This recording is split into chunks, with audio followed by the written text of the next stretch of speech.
Hemos llegado ya al final de esta semana, una semana en la que hemos estudiado un tema muy interesante porque hemos hablado de la ley y la gracia.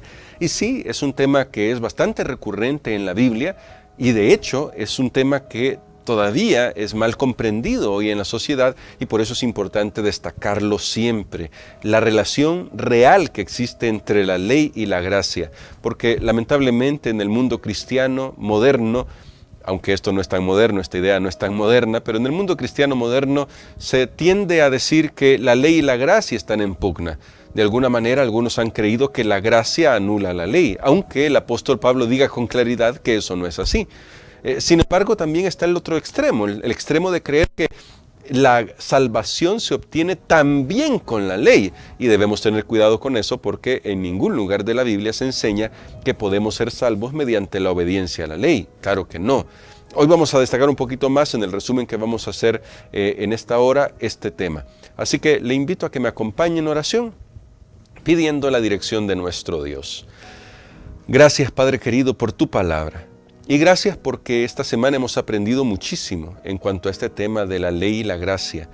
Algo más para abonar a lo que hemos estado aprendiendo en tu palabra siempre. Así que ayúdanos hoy a hacer la reflexión de este día. Lo pedimos en el nombre de Jesús. Amén.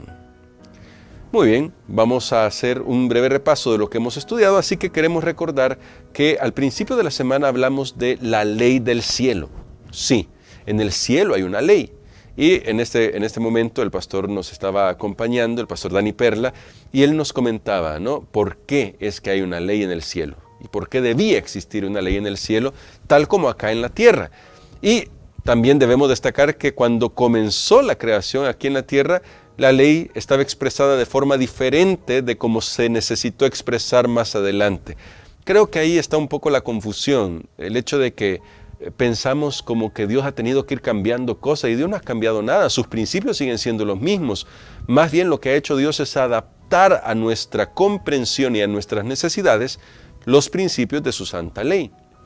Elena de White escribe lo siguiente: el enemigo de Cristo, que se rebeló contra la ley de Dios en el cielo, como general hábil y entrenado, ha obrado con todo su poder produciendo un ardid tras otro, es decir, un engaño tras otro, llenando de engaño y todo, ¿no? ¿Y para qué? Para invalidar la ley de Dios, el único detector verdadero del pecado, la norma de justicia. Y ahí está la razón por la cual el enemigo ataca tanto a la ley de Dios. Como dice Elena de White, es el único detector del engaño. Es el único detector del pecado, del verdadero pecado o del pecado. Y es la norma de la justicia. Es decir, la ley de Dios es importante porque se la dio a seres morales libres que debían elegir obedecerla. Claro, también había la posibilidad de elegir no obedecer. Y el resultado de elegir no obedecer ya lo vemos a nuestro alrededor. Creo que no hay mucho más que decir al respecto. Cuando no obedecemos a Dios, todo lo que puede resultar para nuestra vida es destrucción. Eso es todo lo que puede resultar. Así que en el cielo existen los principios de la ley de Dios. Al principio en la tierra, Dios dio sus principios, los principios de lealtad y de preservación para la humanidad.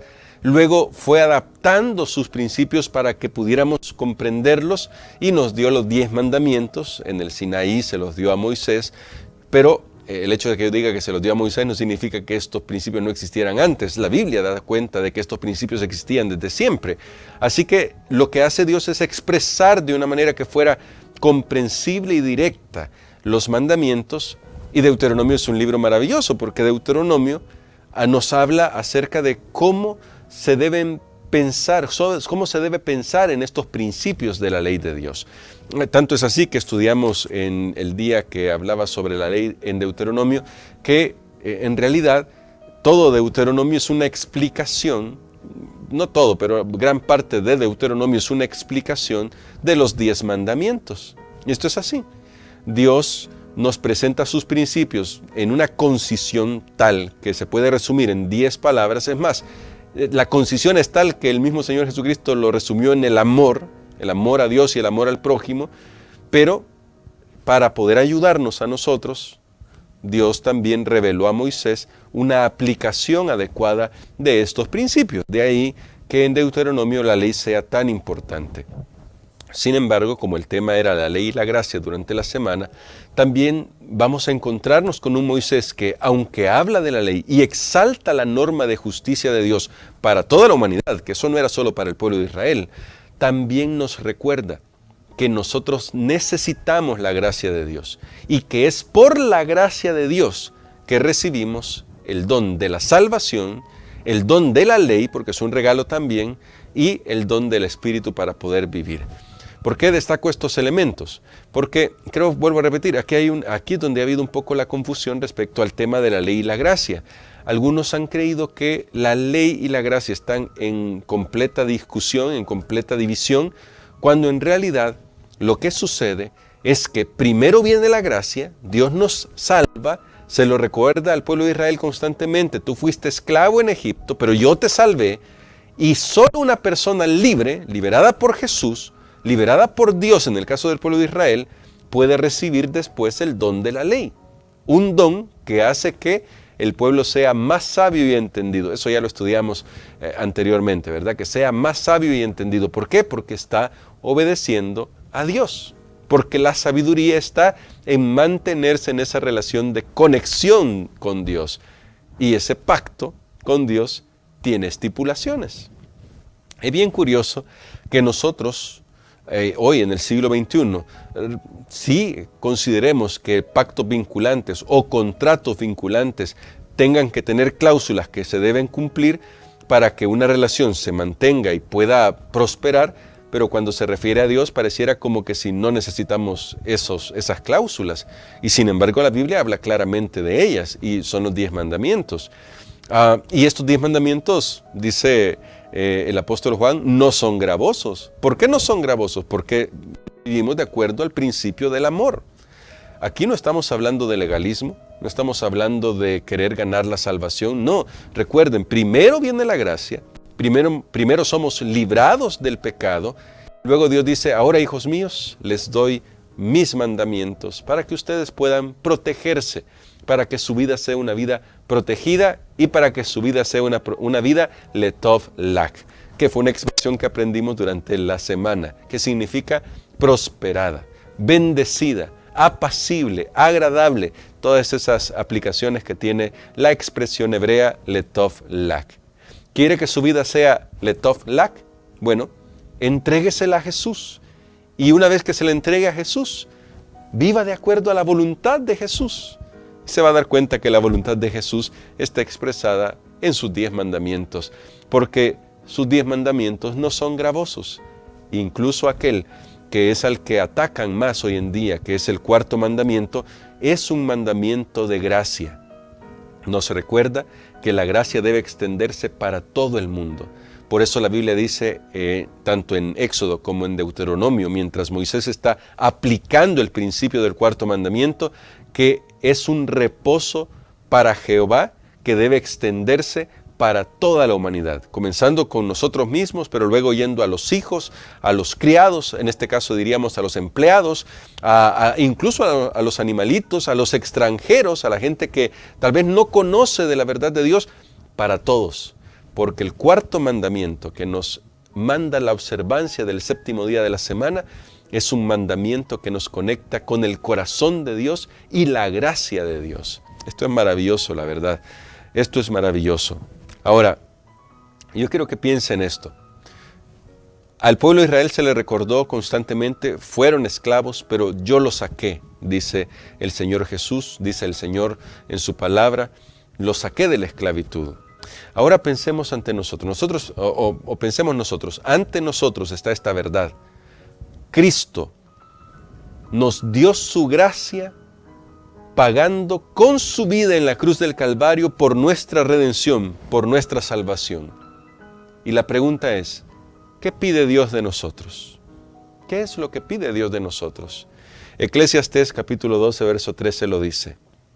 El fin de todo el discurso oído es este: teme a Dios y guarda sus mandamientos, porque esto es el todo del hombre.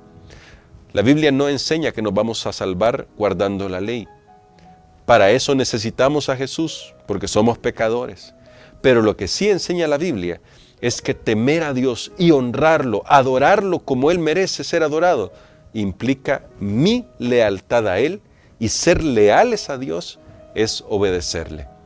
Eso es como, imagínese usted dice, yo soy leal a mi esposa, o soy leal a mi esposo, y no obedece los principios de la convivencia conyugal. ¿Está siendo leal realmente? No importa cuánto lo diga, si usted no vive de acuerdo a los principios de la convivencia conyugal, la fidelidad, el compañerismo, el amor, el trato respetuoso, si usted no vive de acuerdo a eso, no importa cuántas veces diga que usted es leal a su esposa o a su esposo, eso no es verdad. Lo mismo pasa con Dios. Si nosotros decimos que somos leales a Dios y que le adoramos y que le amamos, vamos a vivir de acuerdo a su voluntad. Eso es lo que hemos aprendido. Y es más, Dios dio el primer paso, esa es su gracia. Dios dio el primer paso y al dar el primer paso, Él nos ha abierto un camino directo hacia Él. Un camino que costó muchísimo, porque costó la sangre de Cristo Jesús. Valemos mucho. No desperdiciemos nuestro valor escuchando al enemigo que dice que no hay que obedecer a Dios. La desobediencia solo trae dolor, solo trae miseria. Pero cuando obedecemos a Dios, podemos tener paz. Podemos ser letov lak, la expresión que ya aprendimos. Que Dios nos bendiga y que Dios nos ayude.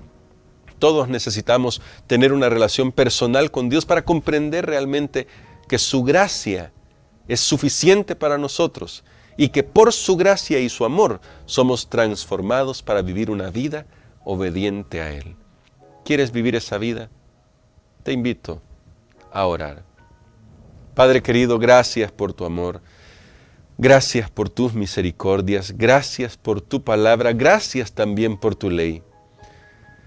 Hemos sido salvados en Cristo Jesús y necesitamos, Padre, que tu Espíritu Santo trabaje en nuestros corazones y te rogamos, ilumínanos siempre con tu Espíritu Santo en nuestra mente. Gracias por escucharnos y gracias por darnos tu palabra en Jesús. Amén.